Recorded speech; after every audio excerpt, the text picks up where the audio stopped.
¿Qué tiene que ver el Fondo Monetario Internacional con la crisis política que vive Ecuador?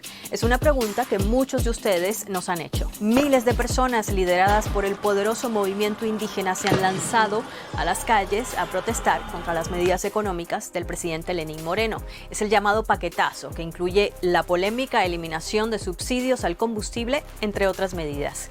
Pero ¿cuál es el papel del Fondo Monetario Internacional en todo esto? Esto es lo que les vamos a explicar en este video.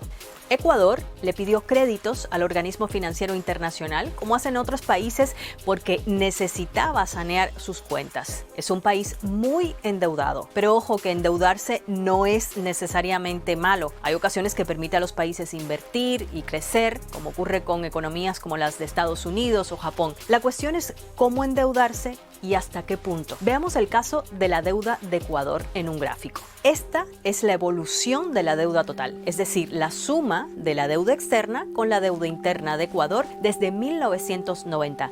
Fíjense en este máximo en el año 2000. La deuda superó los 80.000 millones de dólares y esto representaba el 85% del Producto Interno Bruto. Ese año se vivió en Ecuador la peor crisis económica del país. Hubo paquetazo, protestas y se decretó la dolarización. Y la crisis llevó a la caída del presidente Yamil Maguad. Después, la deuda se fue reduciendo drásticamente. En solo 9 años, Ecuador había reducido su endeudamiento por debajo del 20% del Producto Interno Bruto. Pero desde 2009 la tendencia comenzó a invertirse.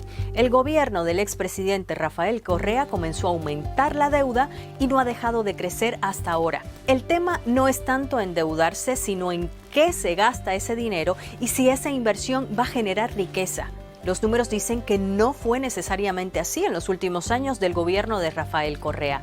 La deuda crecía y el Producto Interno Bruto no tanto. Según el FMI, en esta época uno de los problemas fue que los aumentos salariales fueron superiores al crecimiento de la productividad y eso afectó la competitividad del país. A esto hay que añadir el desplome del precio del petróleo en 2014, que supuso menos ingresos para este país petrolero y, por supuesto, más dificultades para pagar sus deudas.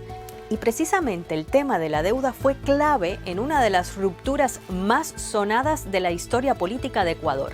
Lenín Moreno, quien fue vicepresidente de Correa, llegó al poder en 2017 celebrando junto a su aliado y predecesor. Pero una vez en el poder, Moreno acusó a Correa de haber aumentado el gasto público con medidas populistas, de maquillar cifras y de haber llevado a Ecuador al punto actual de la crisis económica. Pero por su parte, Correa lo niega y acusa a Moreno de traidor. Bueno, ¿y qué hizo el gobierno de Lenín Moreno?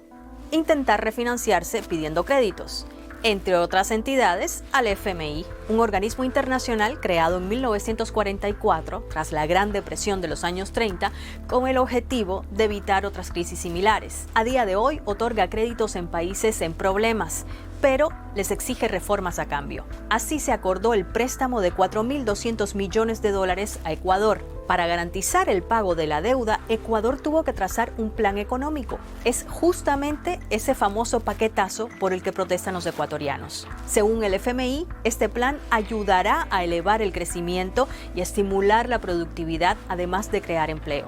¿Pero funcionan o no estas recetas del FMI? Bueno, son controvertidas. Para muchos analistas no han sido muy exitosas en América Latina. Dicen que las recetas de austeridad del FMI se han vuelto sinónimo de recesión, desempleo y desigualdad. Además, las medidas de ajuste casi nunca son populares y a menudo llevan a la inestabilidad política. El ejemplo más mencionado por ustedes en los comentarios de nuestro canal es el de Argentina, que ha tenido una relación tensa con el FMI. Y fuera de América Latina también tenemos el ejemplo de Grecia, que tuvo que aplicar medidas de austeridad a cambio de créditos. Pero hay expertos que señalan casos positivos con los créditos del Fondo Monetario Internacional, como la ayuda a Costa Rica en 1980 o en Brasil en 2002, que en el corto plazo evitó al país caer en el default o impago con un préstamo de 30.000 millones de dólares y con ajustes graduales que lideró el expresidente Lula. Aunque en estos dos países las condiciones para prestar dinero fueron menos duras. Ahora es Ecuador el país en crisis y el FMI ha vuelto al rescate. Pero como ha ocurrido antes, serán los indicadores económicos a largo plazo los que nos digan si la receta esta vez valió la pena. Mientras, a la crisis económica de momento se suma una nueva crisis política. Bueno, ese video que acaban de ver lo hicimos porque ustedes nos hacían muchas preguntas sobre el tema del Fondo Monetario Internacional, así que ya saben que los estamos leyendo como siempre y no se olviden de suscribirse al canal. Hasta la próxima.